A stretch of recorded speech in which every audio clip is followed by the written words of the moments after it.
Unearth this art. I am your host, Rob Lee. Thanks for listening. Do continue to share, subscribe, and leave a review on your favorite podcast platform. It's super important. It lets folks know about the podcast, discover it, and, share these great stories like the one you're going to hear in a moment. Today, we are diving deep with a comic artist and illustrator whose emotive works have touched lives globally.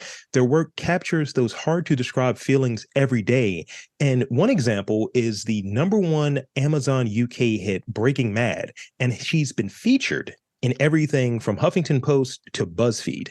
Please welcome the incredibly talented Beth Evans. Welcome to the podcast. Thanks for having me. Thank you for coming on. Thank you for making the time to join us for this conversation. And for starters, I like and I think that there's a lot of power in allowing folks to name themselves, allowing folks to introduce themselves. So I want to give you a moment in the space to introduce yourself, and from there, I have a few other questions in this sort of introductory piece, but at least want to start there. Okay, great. My name's Beth. I make a lot of different kind of cartoons, comics, kind of in the sphere of mental health, feelings, emotions, and that's just kind of the basic summary. See, yeah, I like that. Succinct. As a person who tries to process emotions sometimes, and reading about those sort of hard to describe emotions that have popped up in your work, it's really huge. To be able to go through your creative practice and really kind of like help folks. I think people get a lot of feeling and enjoyment out of your work. Yeah, thanks so much. It's really an interesting kind of sphere to be working in, just that you can connect with people you normally wouldn't have had the chance to meet and connect with. And it's just really interesting how so many of us are going through the same thing and how we put names on it. Yes. It's like, I'm the only one that has this feeling. No, other people do. You might call it something different. It might have a different alias. Absolutely. And just from what I've done, I've gotten a better understanding of my own feelings and also how other people see situations. Yes. And, I can say firsthand in doing, these interviews, I always joke with folks, like I'm over 700 interviews in at this point, and I joke with folks like, one, you creative types, or us creative types, I guess, I'm in this conversation, I suppose, are very sensitive at times, and a lot of stuff is there. And I remember early on where I wouldn't click with someone the way that I thought I would click. And I'm like, they hate me. And it's like, Yeah. that's not true. That's not true. They're just nervous, or this is their first interview. And I think during this sort of journey, being able to recognize that, and the sort of hashtag, if you will, feelings are important. Yeah. I mean, believe me, after recording this today, I'm sure I'm going to be sitting there later tonight thinking, but did I do it right? Was I okay? Was I personable enough? I absolutely overanalyze everything I do. And it's interesting, with the kind of stuff I do, people tend to analyze my work and come away with different interpretations and that kind of thing. So maybe when I went out and tried to post something and I thought it was like, a feeling that was the absolute end of the world, everyone else is kind of like, well, what's the big deal? And it's like, oh, perspective. Right, right. Yeah. So I want to step back a little bit.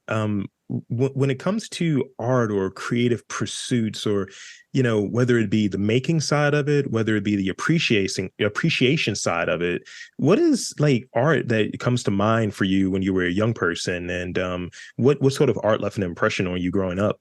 Oh, tons of just classic comics, Archie comics. I loved Matt Groening's Life in Hell. I thought that was so smart and just interesting. And he could do so much with just black and white line drawings to express all sorts of deep feelings and commentary on the world. Love The Simpsons. Just a lot of the stuff that was just kind of like, classic American pop culture. And I think I learned a lot just about how to structure comics from that. And I learned more too from the internet as time went on and people started posting theirs online there. Wow. So how did you get your start? I definitely want to know that. Like, we all had that sort of point. Like, I listened to other podcasters early on, and seemed like gear was available in 2009 when I started. So I was like, all right, I'm going to spend what felt like a whole check worth of salary, what have you. And it's like, pipe dream, let's go. And here we are, almost 15 years later. What was that moment for you when you wanted to like know that you were going to pursue, illustration, cartooning, that sort of like work? I never really thought it was going to be anything professional. I was just uploading different kind of like little pop culture comics on Tumblr back in about 2011, 2012 maybe. And it was just something I did to kind of pass the time at community college, drawing things. I spent more time drawing in classes than actually studying. But, I was just posting them online and they seemed to get a big reaction. And then things kind of spiraled from there when I did a series of Valentine's cards for Breaking Bad in early 2012. And then it was picked up by a bunch of media outlets from like, I think it was like MSNBC and HuffPost. And I was just blown away as a community college kid. I was so young, just sitting there thinking, oh my gosh, this is like huge. And I had never thought about doing cartoons as any kind of career, but I just kind of kept it in my pocket as maybe I should keep that going and see what happens. That's great. As a person who I wanted to be a comic artist when I was younger, so definitely, hearing that sort of, I should be probably working on this test, but I'm going to draw sketches of the X-Men cartoon. That's what I'm going to spend time doing, and getting into a lot of trouble too. It's like, come on, Rob, you could do better than this. Absolutely. I was always drawing Sailor Moon in junior high. That was always my go-to. See, now, I always, when people mention Sailor Moon, I have a request for them. I might have to come back to you later, when we Okay. get to that rapid fire portion. Excellent. Excellent. I'm looking forward to it. So, in terms of themes, we have the emotional component, sort of the mental health component that's there within your work. What drew you to that specifically? I think it kind of goes back again to I was at, my local community college. All of my other friends had gone away to college. I was struggling to make friends locally. I was really, really depressed. I was seeing a therapist, but I didn't know anyone else who was seeing a therapist. And I just felt really, really isolated.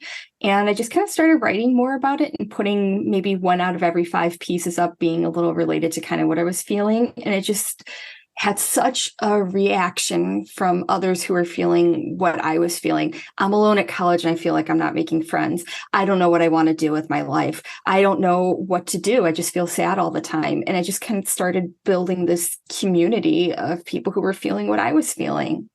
That's well, yeah, I'm happy in a way that you were able to kind of shift and take inspiration from those feelings. I've been in spots where you're doing something, whether it's creative or you're pursuing something, and sometimes it's long nights, it's very lonely times, and being able to get something out of it that clicks and resonates for people, even has service for yourself. Of I'm able to get this out in a different way. High school for me, it was a lot of not fitting as I was imagining a lot of folks will have. And I used to write poetry and short stories and sketch. And one of the more one of the more mortifying moments, I suppose, was my what is it, biology? No, chemistry. My chemistry teacher found my composition book with all of my drawings and notes in there, and Oh, she graded two of them. And no, oh my God. I was Oh like, my God. I need to keep a better hold on this. Oh my gosh. I lost my junior year diary on a train. That's still floating around somewhere, I'm sure. Oh no. Just like, here's the here's the sort of director's cut, here's the archive of your life. Yeah, it's absolutely the director's cut of what I was feeling at between the ages of 16 and 17. I hope whoever found that in Chicago is having a good time. So talk about and thank you. So talk about a little bit of sort of, coming to, you mentioned, Matt Grain, you mentioned Archie. What are those sort of moments where you're like, all right, maybe this is going to be my style, maybe I'm going to shift to this style? What was the sort of genesis and the ideation around developing your personal style for your work? Because it's very distinct. That's a really great question. A lot of it was just trial and error online of creating my own characters and just kind of seeing how people responded. Sometimes everyone would be like, oh, I love that, feature that more, I like it.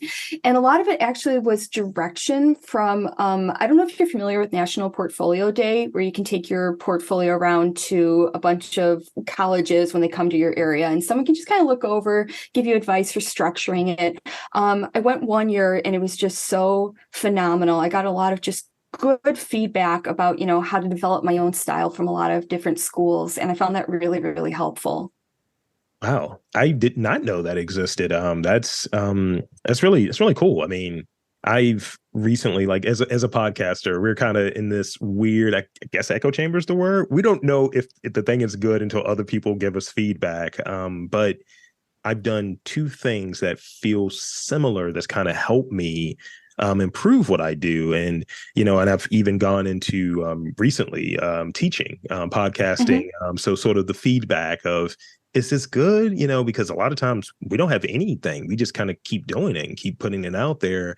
So Mm-hmm. the process of developing a style and developing an interview style or style of podcast, we're kind of just left to our own devices. So the one thing that came to play, I ended up doing a listening party and with a group of people for one of my episodes. And it's not a video podcast, it's an audio podcast. So no one knew I was sitting there and Mm-hmm. giving like honest feedback. And I'm like not pulling out the notepad, I'm taking notes or what have you. And I wish I could do more of that, which I think it would kind of be similar in that regard of getting that feedback and getting sort of that direction to tweak here and further develop and refine my style. Yeah, feedback can be so helpful, but also so scary because you just don't want to fail. You want to get it right the first time. And I'm still learning all the time from feedback I get. Yes. I have this thing here. I have friends who, own restaurants and do different things. And I have a buddy who, owns this really nice restaurant here. And he put a drink on the menu that it has my name attached to it. Right. And it was really cool. So I'm sitting there, I'm having five of them because why not? What would you do? You have five of them. And someone is sitting next to me and he's like, this Rob Lee. I don't think it's that good. And I was like, and I was like, I'm going to act like I'm not here. Yeah. Oh my gosh. Oh my But gosh. he's talking about the drink, but not me. But I felt personally seen. Absolutely. I feel very visible. Like, oh, ooh, let me sip this water. So, as I guess I attempted. I did attempt, and I do work on a comic now. So Mhm. I didn't, cut that part of my creativity off. But maybe I'm stealing here. But what is the process behind creating comics? Like, what is your process? And I have two bullet points under that, but I at least want to start with that point about sort of the process of, from the idea standpoint to the sort of themes, or where do you start and when does it get to page or to the digital format? First of all, awesome that you're still making comics. I love that. I think everyone should have some kind of creative passion if they're up for it. And for me, a lot of it is actually just what I'm feeling.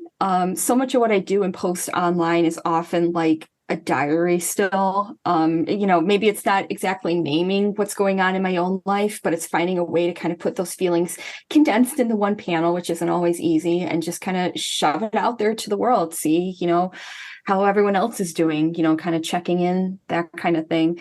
And just kind of, trying not only to take care of myself, but also everyone who follows me at the same time. I know it sounds like, an absolutely impossible undertaking, but I do care very much about the people who follow me. And I want them to feel seen, heard, and part of the community I've got going on over there. You're all heart. You're all heart. And Oh, thank you. yeah, it's and I was so pure, especially I was up in Philadelphia earlier today and the train was delayed a few times. I was like, look, because I'm based in Baltimore, and I was like, look, I got to get here to have this interview with Beth. I want to feel better. I want to feel better about life. And it was interesting to talk with my peer in Philly, and he was talking about sort of this emotional reset, in the Mm-hmm. last few years, and just people being kinder to each other, people actually caring about someone and telling them that they care and telling them that they're friends and all of these different things. And I feel that that's an important thing when you're building a community. And I think, judging by which you mentioned there, that's an important thing for you. And being aware of though the last like few years, especially with COVID and all of the different things that have happened. Is that true? Yeah, absolutely. And I think that was a huge kind of like shift in my own narrative and my work around that time, because everyone was just collectively feeling so low. I couldn't just be another voice adding in that direction, because I felt terrible. I mean, I had a lot going on in my life at that point, but I knew I just kind of needed to also find a way to be supportive and use my following for some kind of good, if that makes sense. Yeah. Yeah, that's really when this podcast kind of took off, if I'm being super honest about it.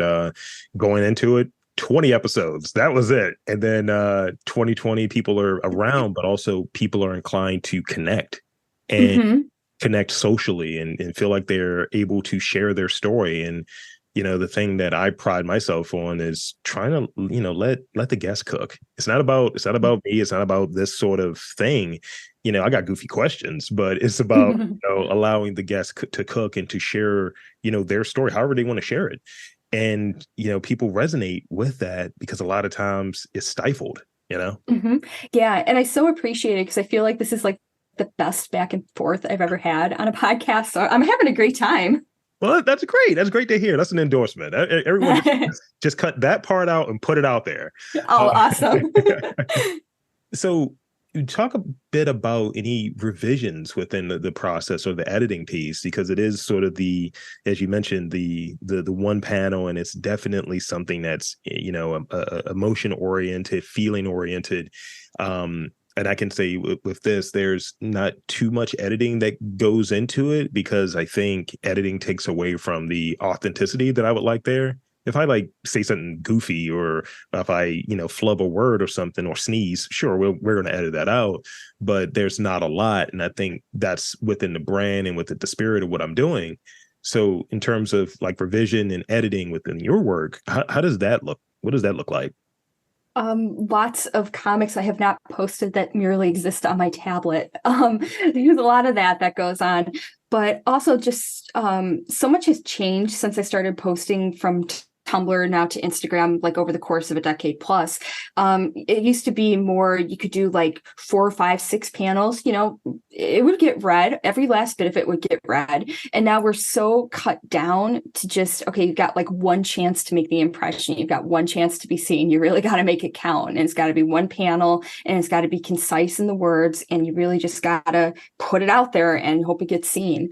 And a lot of it is just editing down my own thoughts. Maybe it's like paragraphs of text when I first, sketch it out. And then it's like, okay, what's the heart of it? What words can be cut? What's just me repeating myself? And then getting it down to those like few statements. It does take some time. I can imagine, especially in outside of this creative pursuit, I'm a data analyst by day, right? And can imagine I play with ChatGPT a lot, and I'm like, is this what I sound like? Let me trim this down. I talk too much. Let me trim these words down. I was like, make this more succinct. Make me sound like I know what I'm saying, and said in a very sort of short and succinct way. But I would imagine when it comes to something very creative and at times super personal, you don't want that piece in there. You want to just go through and draft and edit and draft and come to what feels like, and it never really does, I would imagine, that feels like this is perfect. This is going to work. No, it always just feels like the absolute edited for TV cut. Absolutely. I mean, there's stuff that starts as like 8 panels, and then I don't end up posting any of it, because it's like, well, now this is turning into a book. You can't just put a book out there. You gotta, get this trimmed down to what's the comic of the day. Yeah. Yeah. So within the process, right? Within your process, what would be one part that you would want to remove? Like if there was something like you could take out of the overall process, and that's from, the ideation point to the completion point, but even sort of flinging it out there into the universe for folks to consume and engage with. Which part of the process did you want to just be able to like maybe remove, or maybe like hand off to another person if you were to develop and have like a large team or something like that? Which part of the process that you're like, if I were to take one out, it would be this piece? Oh, I'm absolutely a huge baby who would pick the last one. Definitely the flinging it out there into the world, because it's scary. It's not only scary to be vulnerable to those around you in your life. But it's really scary to be vulnerable on the internet, where anyone can instantly respond and tell you what they're thinking. And sometimes it isn't always positive. Sometimes they really don't like you, and it's hard to hear. Yes. Yes. I mean, I try not to get, I realize I'm more sensitive than over the last few years. I realize I'm more sensitive than I would like to present myself as. I want to be a 6'4" scary black dude. Just like, yeah, like this is what I'm doing. But really, I'm kind of a big baby in some regards. Oh man, he misspelled my name again. Oh man, they called me the truth in this art guy. It's like I have a name, and so and that's all just putting yourself out there. So I definitely agree with this.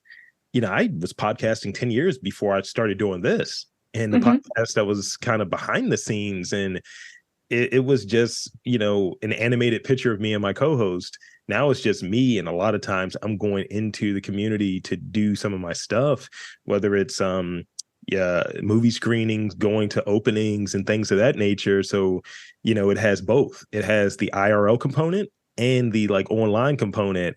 And I'm like, I gotta figure this out. I gotta figure out how not to have a response. I know. And it's hard. And I think if anything, I've also kind of realized stronger than I thought I was in a few ways, because I would absolutely classify myself as like the biggest baby ever. But I've stuck with it this long. I haven't, given up yet, and I still go out there and I still post the stuff. So I like to think I've got a little bit of toughness in me for, sticking with it and still taking whatever's thrown my way. Well, I mean, you're from Chicago, right? You can't be non-tough and from Chicago, right? I'm not from Chicago itself. I'm from a suburb, but I'm from the Chicagoland area. The Journal was very much lost in Chicago, though. I've never actually been to Chicago proper. I've been to Elgin for a wrestling show, and I was like, it's just Bibles here. This is wild. This is not what I was expecting. Where's the deep dish? What was the circuit? What was the wrestling circuit? This was AEW's first All In that was at like Sears. Yes, I watch AEW too, so I am familiar. Yeah. Yeah. So that was the first time. Yeah. The only time we were there, me and one of my good friends, and because we went to Elgin, he booked it. I did not. I was not involved. I'm like, look, I need to get the train. I need to have the full real experience. We had to get deep dish because we hadn't had any. We got deep dish before getting on the flight.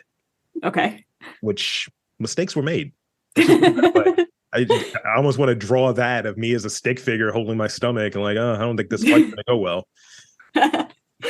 So let's talk about a little bit about the success of breaking mad, and like how has that like impacted your work and some of the maybe challenges that you maybe have faced, as there's more attention on you, more name recognition, more awareness of your work.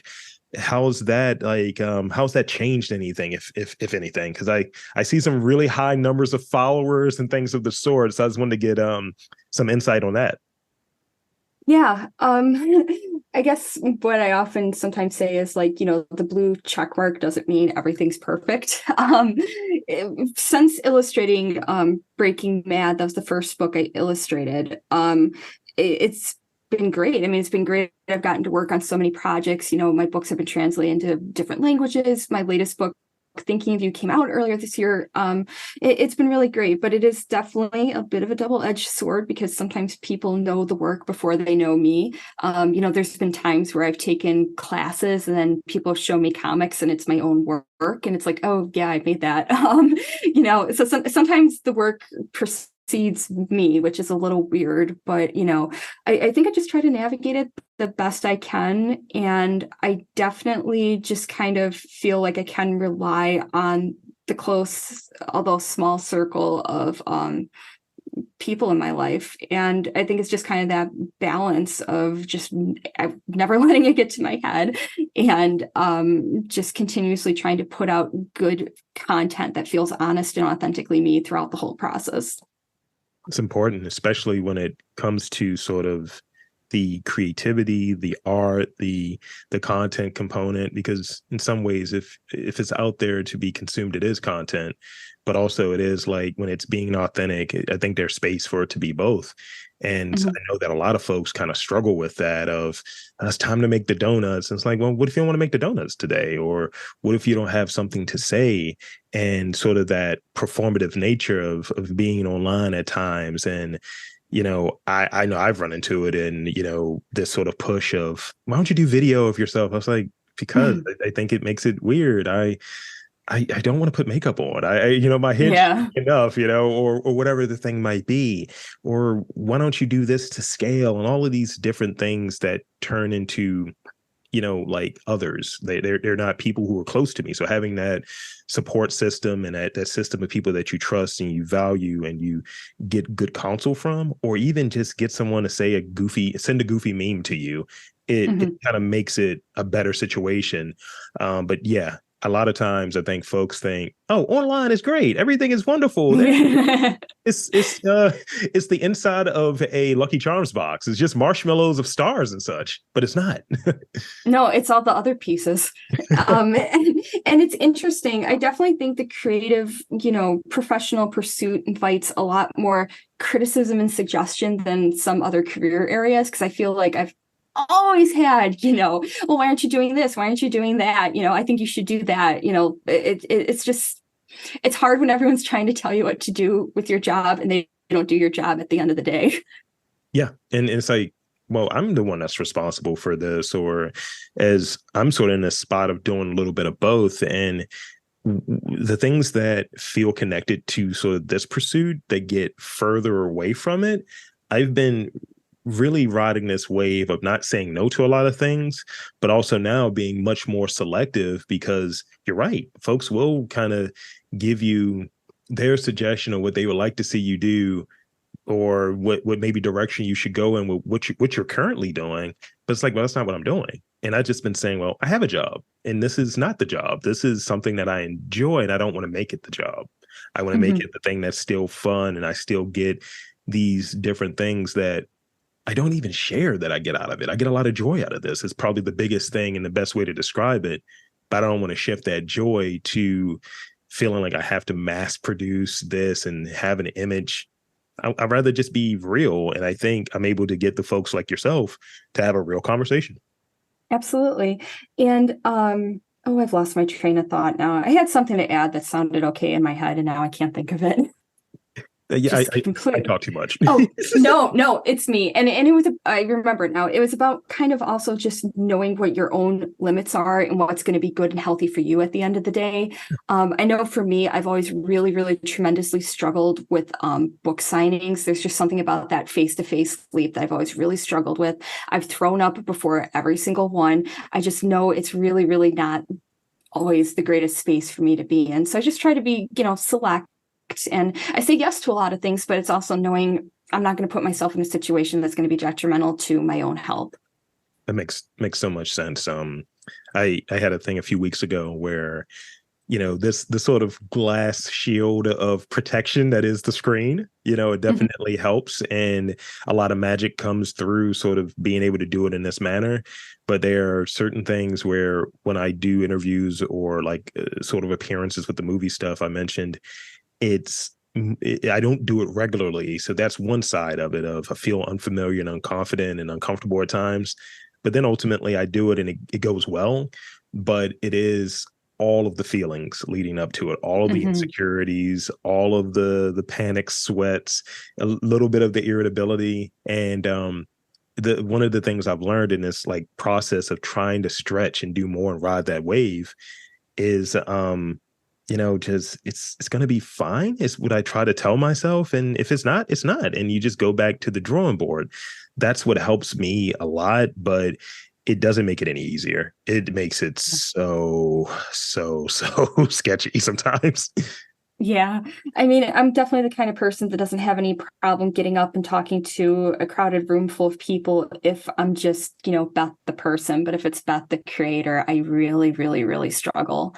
And again, it's just kind of knowing that that's just a really tough area for me. Yeah, it's knowing yourself, and that's important. Yeah. So personal habits and daily rituals. I think we all have them. I read something about the oversized pajamas, uh, and I like to, yeah, I've kind of gotten back to it recently. I like to walk a couple miles a day, get my coffee in the morning. That feels like the beginning of the day. That feels like the real setup of the day. But if that's thrown off, then sort of the full day is reorganized. It's not wasted. It's reorganized in a way. Like I might have to get that walk in at a later time, and that's going to throw off this recording or this Mhm. day job thing. What are some of those like daily rituals that you have and those personal habits that you have that really kind of like get you going and kind of like set you up for a successful day? Yeah, I'm definitely part of the coffee and walking club. It's definitely the first thing in the morning. Um, I'm someone who struggles really badly with insomnia. So sometimes I just start the day. If I'm up at 3, I'm just going to start the day at 3, and I'm just going to go on from there and just kind of accept it for what it is. So I think there's often like this misconception where people are like, well, you clock in at 9 and you clock out exactly at 5, right? And not so much. Sometimes we're up at 3 and we're just going to get it started, and we're just going to do as much as we can until we feel like we can take a break, and then we come back to it later. And I think for me, definitely the creative process, there's just some days where you can just sit there and try and draw and draw and draw, and it just does not come. And then other days it's like, oh, I just did like 10 hours of this, okay, let's do another 10 more. It's also just understanding, giving myself some space to ride those waves on occasion when I can. It's just the balance of it. Not every day is going to, work out where I can give myself the freedom and flexibility. Yes, things are going to be scheduled and rigid, and you're going to have to show up and perform in those ways. But when I can, I do try to give myself the grace to just kind of go with where I'm going. So I guess long story short, yeah, daily routine, coffee, whenever I do get up, love to get a good walk in there. It's great to just kind of decompress and not be with your phone and just, I'm outside, there's things, so that's always a good feeling too. So yeah, I would say I'm just kind of in the walking and coffee club.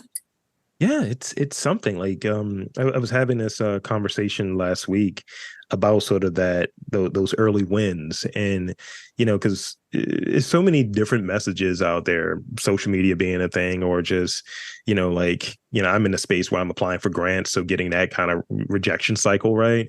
um Mm-hmm.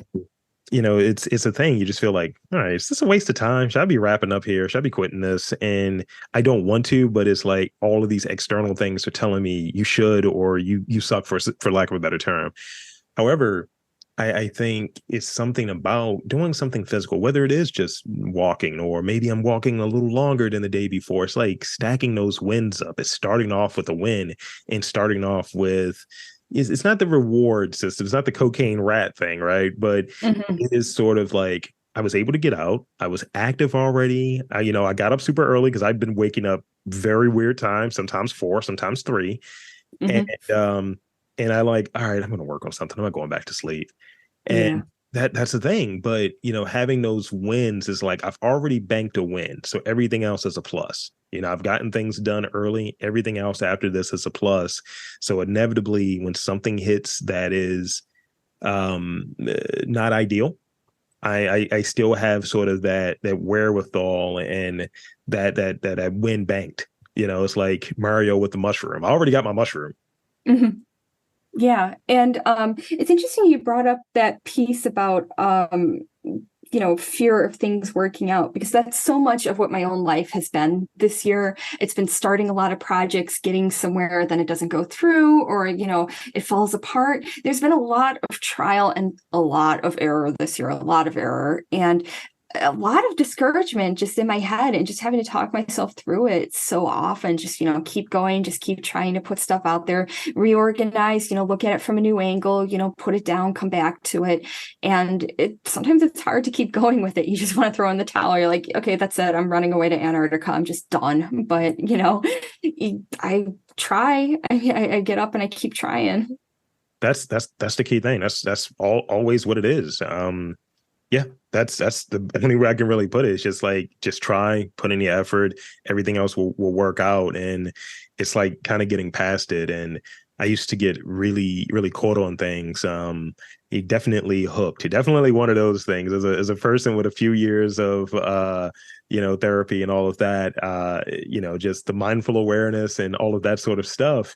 And just finding ways not to get hooked and just accepting the isness of a situation and then kind of moving ahead. It's like, what am I going to do?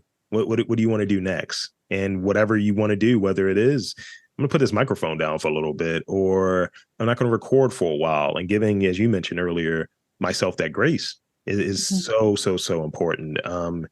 And I think when you're doing too much, the work sucks. When you're not doing enough, the work sucks. So it's kind of striking that balance. Absolutely. And I would say probably pre-2020, I was pretty just rigid in life in general. Just, it's got to go exactly to plan or else I'm a complete failure. And I think now I just have a little bit more flexibility and just accepting that some things work out, some things don't work out, some things are great, some suck really, really bad and are going to push you to your limit. And it's just kind of finding that ability to just kind of let go and go with the flow of things. I think that's probably been the biggest thing I've learned over the past few years. It's great. I got one last real question for you, and then I got those rapid fire ones. So, Awesome. within your work, whether it's sort of your current work, previous work, has there been an emotion, right? An emotion that you felt particularly challenged in like expressing, like through your work, like, and how did you overcome that? Like, I know, and so the place I was at earlier, it was a Japanese temple in Philadelphia. And I was joking with my friend there. I was like, yeah, I have a way, in the Japanese language of articulating really complex emotions, and you do it in a very succinct way. I was like, I cannot do that. So I'm thinking of something in that sort of vein of something that it feels this way, it feels this way. It's going to take a paragraph to try to explain it, but you're trying to articulate it visually. Has there been an instance where that's come up, and how did you kind of get through to get to that final result? Yeah, great question. Again, I think a lot of it just kind of comes down to editing. I think one of the biggest challenges in all that I've done is how much do I feel comfortable revealing without putting myself into kind of like a crisis, mode of, if people judge, react, whatever. I'd say probably what I've revealed in my work is maybe only half the story. I think there's a lot I've kept kind of closely guarded to my heart. And I think that's just some of the knowledge of knowing my limits and what I feel comfortable sharing and what's just going to be good for my own health at the end of the day. So yeah, I mean, maybe I have stacks and stacks of things that I've actually done and made that I may never send out. That's okay. I can feel ready to release it when I want to. And it's okay to just keep some stuff for myself. That's great. And I think that's a lot there for artists of all stages, emerging, established, working, mid-career, all of that stuff, and of all disciplines to really kind of recognize, you don't have to put everything out there. Mhm. And sometimes you end up having like the Prince vault that has like everything in it. Oh um, my gosh. so Paisley Park's great. I have to go. It's a thing. Um, so that's sort of it for the real questions. Now I have four rapid fire questions for you. And don't overthink them, Okay. as we all do. Yep. So here's the first one. What is your favorite snack? Good question. I've just kind of been into apples recently, I guess. I don't know. I feel like you could do a variety of things with them. You can just eat it as is. You can cut up and make like a little like charcuterie board, I guess, of just, like little snackable things. Yeah, it's just kind of a good season for them right now in the Midwest. Yeah, I like a nice crisp apple. Every now and again, I get those mushy ones. I think like Yeah. those are for pies, those are for sauces, those are not for crunching. I like to crunch on my apples. Yes, it needs to have a nice good crunch to it. Do you have a favorite color? It's like a sea foam blue kind of. I love it so much. It's my bedroom / office wall color. It's just like a very gentle sea blue. I find I'm really drawn to objects in that. So there's a lot of sea blue on sea blue. It's great. Okay, this is the third one. So if let's see, if you were to describe your work overall, and it's And if you would describe your work in one word, what would it be? Caring. I think that's just the heart of what I try to get. I just really want to show, I guess, that I care, and that, I care about people I haven't even met, care about people I hope to meet one day, and just to try to kind of give a virtual hand squeeze to someone who might need it right now. So lengthy response, but caring being the word. That's good. Like I said, all heart, all heart. So this is the last one, and I'm going to preface this because I like to troll a little bit. It's been a pleasure. Thank you. It's been a good time. As I get rid of all of the goodwill I've created over this 40 plus minutes. So you mentioned Sailor Moon earlier. I gotta ask, give me a little bit of that theme if you can. Oh, fighting evil by moonlight, winning love by daylight. Hope this doesn't end with a copyright strike. Nice. Thank you. That's great. That is great. Yeah, it's been like 4, maybe 5 people who mentioned Sailor Moon, and that bop. That theme is always bop. That and absolutely. That and like Yu Yu Hakusho, fire themes. Yeah. So that is actually the real it. That is everything. You're off the hot seat. Thank you so much for being a part of this podcast and being so open and making the time. This has been great. And in these final moments, I'm going to give you the space to, basically plug away, share anything you want to share in these final moments. Tell folks where they can get your books, tell folks your website, social media, all of that good stuff. The floor is yours. Thank you so much. Again, I really appreciate it. Had such a great time. My Instagram is Beth Draws Things. You can also find me on Etsy at Beth Evans Art, although I'm on a little bit of a hiatus right now while we're reorganizing and restocking. I say we, it's just me. I'm on Patreon at Beth Evans. You can find my books pretty much anywhere online. I've got a big link page in my bio on Instagram, but pretty much available through all great, book retailers. And my latest book is Thinking of You. If you like what's on my Instagram, you're going to love the book. So yeah, that's about it. And there you have it, folks. I want to again thank Beth Evans for coming on to the podcast and sharing a bit of her journey and a bit about her work. And I'm Rob Lee, saying that there's art, culture, and community in and around your neck of the woods. You've just got to look for it.